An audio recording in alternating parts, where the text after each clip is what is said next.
Alright guys, what is up? We will see how this new little setup goes, but this is going to be journal entry number 2. So, I was kind of surprised at how much interest the first one had. I think it's a little over 100 views now. And honestly, it's one that I kind of expected, like the exact amount of subscribers at best to watch. So, kind of reminded me that not only is this a good outlet for keeping a journal and doing things like that, because personally I struggle with writing consistently. I'm really working on my consistency while I'm here. But creating videos, verbalizing things through conversation is a lot easier for me. So, this is going to be good for the channel apparently, and also good for me, which is pretty cool. But yeah, this is super casual. I like to sleep in on the weekends, as many of you all already know. So, it's like 1:30 going on 2 now. I woke up around 11:30, laid in bed till maybe 12:30 on my phone. Got up, made coffee, got some lunch because it was already ready, and here I am, still drinking my cup of coffee. So this is super casual. These are literally my pajamas. But yeah, I did feel like it was a good day to make a video because I'm literally right now, like right in the middle of a lot of stuff that's going on. It's crazy that 2 weeks ago now, I was just in Baguio City, Philippines, which is, they call it the summer capital of the Philippines. It's a city in the mountains that was there before the American colonization, but it was the Americans coming to the Philippines that established it as an actual city. And unfortunately kind of took it from the locals. The Spanish had a settlement, and the locals before that had a settlement as well, but the Americans made it into a city. So it's a very interesting mix of cultures. It has a really interesting city. Reminds me a lot of California. It's a place where no one has an air conditioning. You just leave the windows open, and the natural breeze keeps things at about 70 to 75 degrees. So it's very damp, but a very cool place. So anyways, we were there. All of CYF, the youth volunteers, were there for an initiative, kind of like a volunteer leadership initiative or volunteer impact initiative. And it was like I had taken for granted how much I missed everybody. Because I'm a very independent person, and I was kind of feeling like, okay, you're really getting in a groove. It's going to be nice to go to Baguio, but they're pulling me out of my sight. Like, it's going to kind of be a little bit annoying, especially considering all the other things that are coming up that I'll talk about. But I got up there, and I talked to some people through gaming. We talk in group chats. Sometimes we video call, but it's really not the same. You continue building on those relationships, but damn, there's just something about seeing people that mean a lot to you in person. And I know for me personally, who's a little bit more of an introvert and can kind of be a bit of a loner, especially when I'm stressed out, I was really focusing on that and kind of focusing on how much joy it was bringing me the week before last to be with all my people. It was just so good to see everybody. And especially people that are kind of having the same experience as you. The job outline is very similar. Some of the workplaces are very similar. So they get the struggle many of them have the same mindset as you because they all recruited to the same program. So I have friends in all sectors, of course, but CYF in many ways really feels like it clicks, you know, and they get where you're coming from and they're ready to support you, and each person supports each other. So, you know, we were up in Baguio and we did that for a week or so. And then I came back and I was here for 2 days, which I barely remember those 2 days. Here as in home, Lingayen. And then I went to the next city over from home called Dagupan, and I had language training for a full week. So I went from seeing my CYF family in Baguio City in the mountains to seeing one of my best friends in the whole cohort, Alex, along with Courtney and Claudia, who are companions here in Pangasinan, and I had the opportunity to get closer with them than I had the opportunity to before, and that was really cool because I knew I was going to be close with Alex. It was going to be good to see them, but I really didn't know what to expect as far as hanging out with Claudia and Courtney because we just hadn't hung out that much. But it turned out to be the same thing as what I'm getting at. You know, I feel like they were pumped for that social interaction just as much as I had realized I was once I got to Baguio. So, you know, it was really a great time. In Baguio, we went out on the town and had an incredible time. And then in Dagupan, it was mostly relaxed. We ate out a lot, we hung out a lot, but then the last night we decided to go out. And man, it was a great time. We ended up at this little random karaoke place called the Krusty Krab. Literally had Mr. Krabs on the sign. It's hilarious what they can get away with here, as far as like copyright infringement goes. But you know, we went in there and we actually decided to split up, and Alex and I ate somewhere else and then came back, and we were like, let's just, you know, have a beer, maybe sing some songs. And the longer we were there, the more people became interested in us. And I guess I'm clearly I consider myself an introvert, but people must really think I'm an extrovert because they always want to talk to me. Maybe I just have like a soft face that seems approachable. But these guys behind us were like tapping, you know. They started talking to me, and they're speaking to me in English, but I'm doing my best to talk back to them in Tagalog to let them know, just, you know, to let them know, like, hey, I'm kind of trying to learn the language and things. So they're like so impressed and so curious about us. So they're talking to us and talking to me, and then the owner of the place comes over, of course, and he's talking to me. And then, you know, as the night went on, we stayed there late, and we ended up singing like 6 to 9 songs. We sang a lot. And of course, Alex had to wow the crowd by singing songs strictly in Tagalog. I sang the one Tagalog song that I mostly know, but thankfully Alex also sang that with me. Bahala Na by Kananea. Good song. Good Tagalog song. So, you know, we just had such a good time, and it really felt like, again, kind of recapturing what I felt in Baguio. Like, God, I just feel so close to these people, and it had me thinking, you know, Peace Corps would be a totally different experience if you had these people around you like this all the time. And in a lot of ways, it would be a better experience, frankly. Better, maybe not better, easier. It would be easier. But Peace Corps is not meant to be easy. I think you would also lose a lot of the solitude and a lot of the kind of forced self-awareness that comes from the way Peace Corps is, the way it puts you, mostly, for most people, some people do have companions in their sides, but mostly by yourself in a place, in a new culture, in a new job, in a new area, and forces you to figure it out.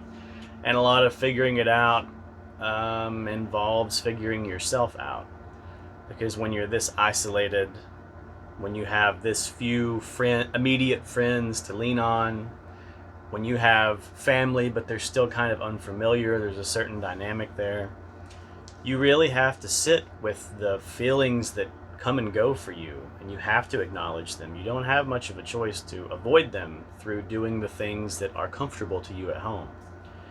So when you get that, going back to the point, when I got that going back to Baguio, I had my people.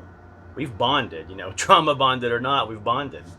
And then going to Dagupan, again, I had my people, especially like I had my person, one of my people, Alex, to be kind of shoulder to shoulder with through that. And then to get to know the others was just an added bonus, really. So I think the reason I'm making this video is because I had those 2 weeks in a row. VSI, LLIT, now I'm back here for the weekend. And next week is going to be a very, very busy week. A week that I'm going to have to put my head down and get some stuff done. VSI, the actual training, the actual application is at a different time for everyone, but I'm in the group that has the first application, the earliest. And it's at the last week of July. So I have to be recruiting within my municipality, and my municipality is brand new to Peace Corps. It's brand new to our vision, and it's brand new to kind of our mission of bringing all of the youth of the community together for the betterment of the community. So meaning that right now my youth here is not organized. I'll call them my youth. The youth of Lingayen is not organized. So I'm still having to go to different places to recruit these youth for this volunteer service initiative, in the hopes that because of the VSI and because I'm pulling from all these different places, they'll come together as one after this and really work together. But for now, it's going to be a lot of work, and I feel a bit behind because of the situation of Lingayen and just where we are right now in kind of the progress of that youth unification. So I'm going to have to work hard on that.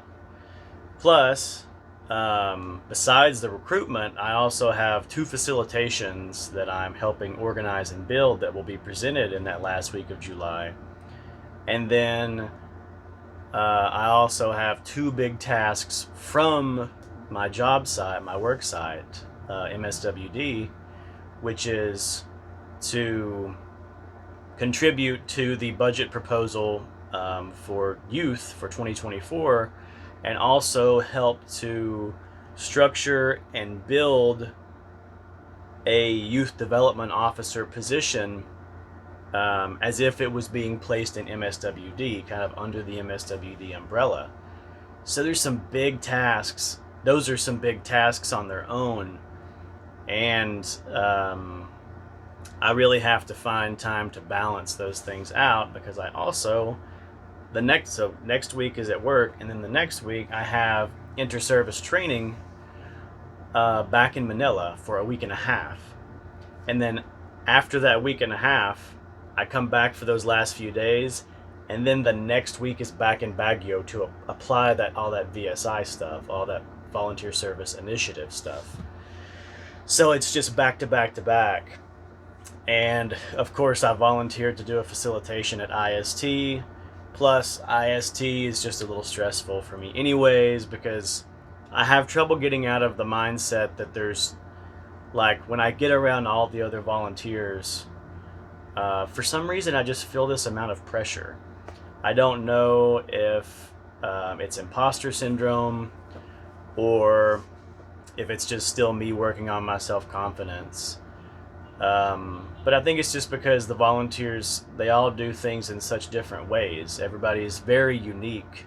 These are people from all across the United States, from different walks of life, that have come to this different country, and they all think differently. And I think for me, that makes me kind of doubt myself sometimes. So those trainings where we all come together, it's stressful for me, whether I like it or not. And as much as I've worked through it, it just still is. Plus, we have a presentation we have to do strictly in the local language, plus we have another language test. Those two things are probably not as big of a deal as they're being created to be in my mind, but it's hard for them not to create a certain amount of pressure. So I have all this stuff going on, and I have this 1 week back at site, this one full week where I'm really going to have to put my head down. And then when I go to Manila to IST, I'm going to be doing all these trainings, plus I'm probably going to have to work on my actual work for my site as well. So it's just, there's a lot of stress. And I think leaving my friend group, being back here, and then knowing what's coming ahead,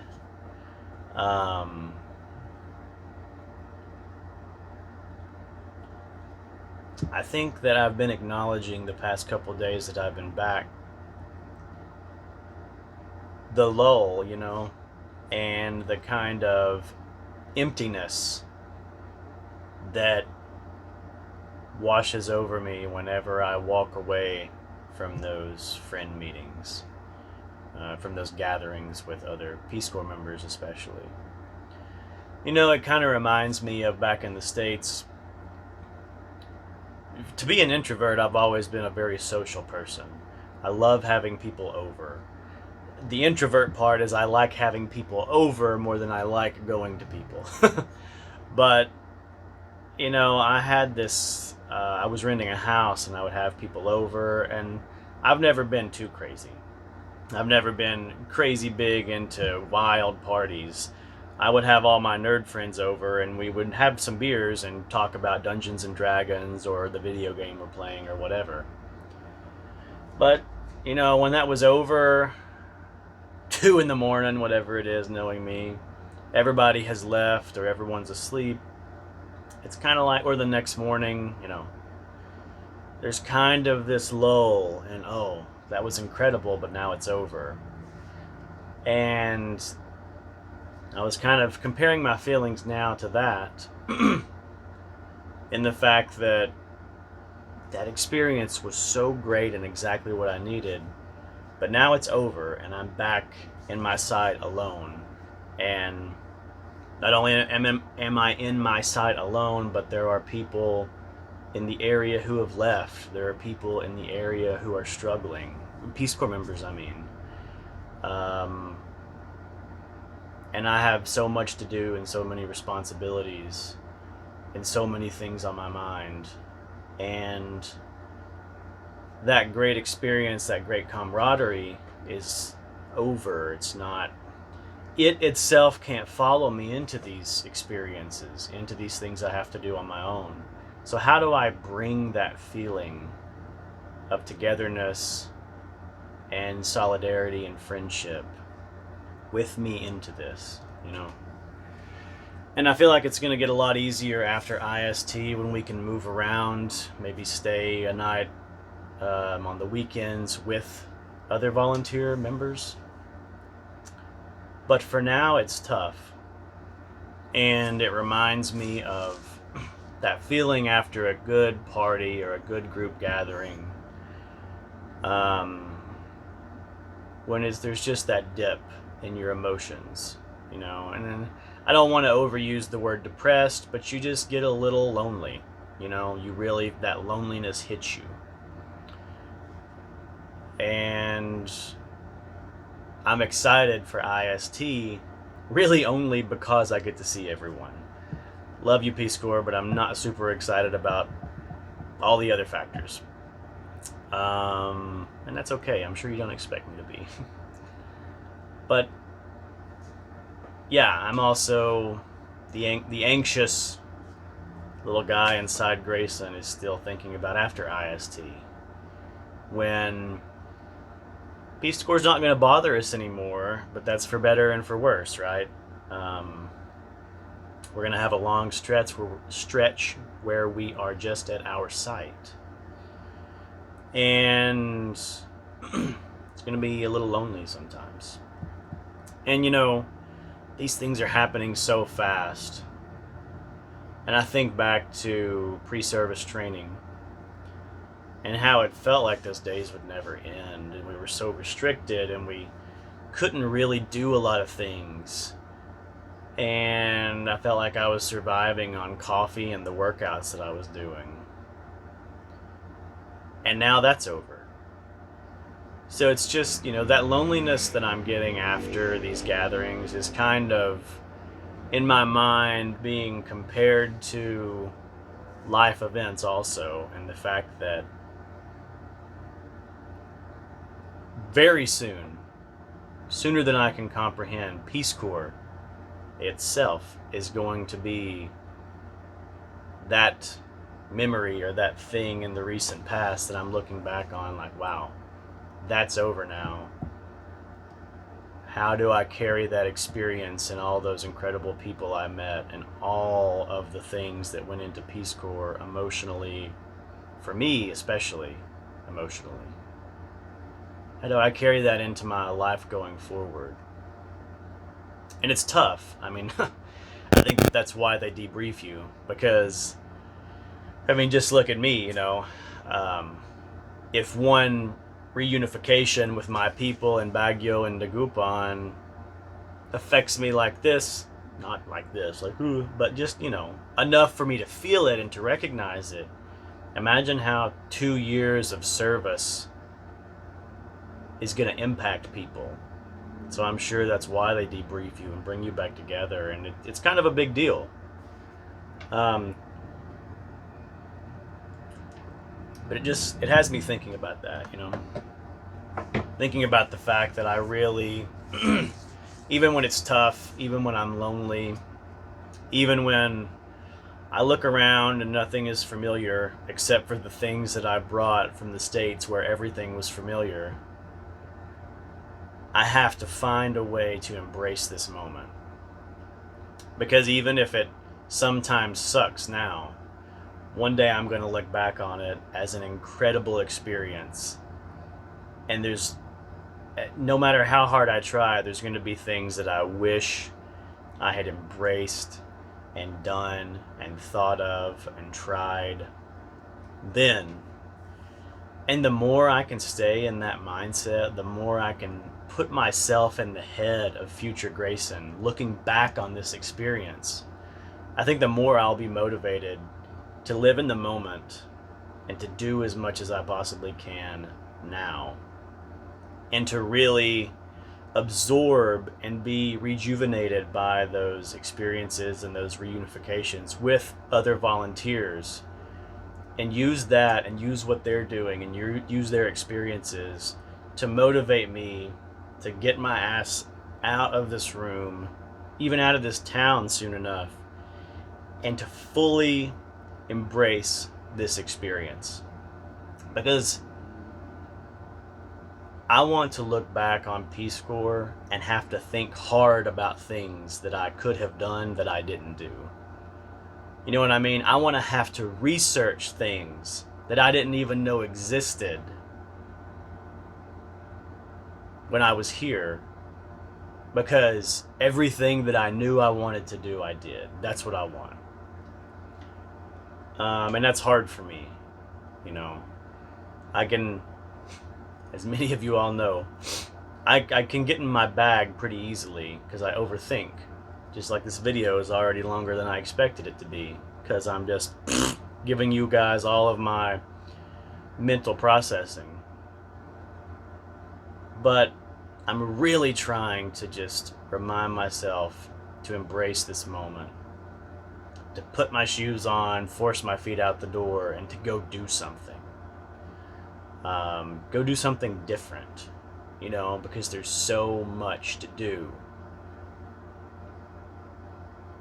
When you're thinking about going into Peace Corps, you don't think about that time in which Peace Corps becomes a regular 9-to-5 job. You don't consider that. Past Peace Corps members know that. RPCVs, but you really cannot comprehend it when you're thinking about going into it, when you're starting it, when you're just getting to your site. But it can be that way, your days are long. If you want to achieve personal goals like weight loss, strength training, doing things for your mental health, you have to segment those things out and schedule them. And the thing that I hate about scheduling or routines is, for me, no doubt routines help you meet your goals. And I recognize that, and that's why I still try to implement them. But for me, having a routine also kind of makes me lose my excitement for life day to day. It makes me feel like I'm just going through the motions instead of being spontaneous in a way, or really capturing the moment, or deciding in the moment what I want to do. And there's a real struggle in my mind with that.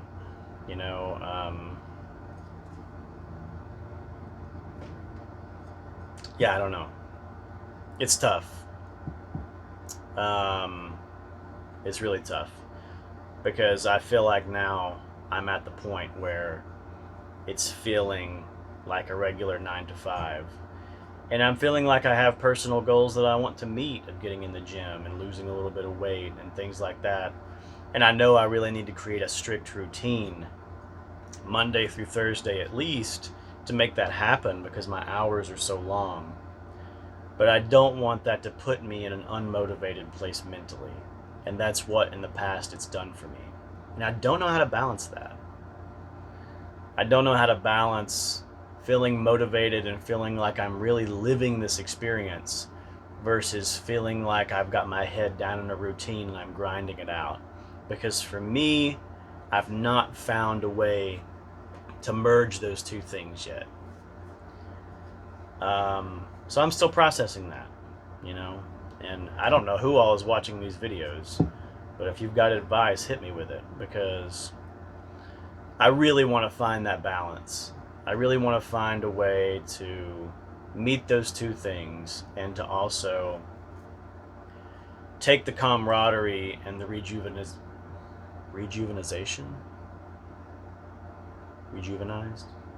sounds right, the rejuvenization that I get from meeting up with friends in these different Peace Corps sessions that we do, these trainings.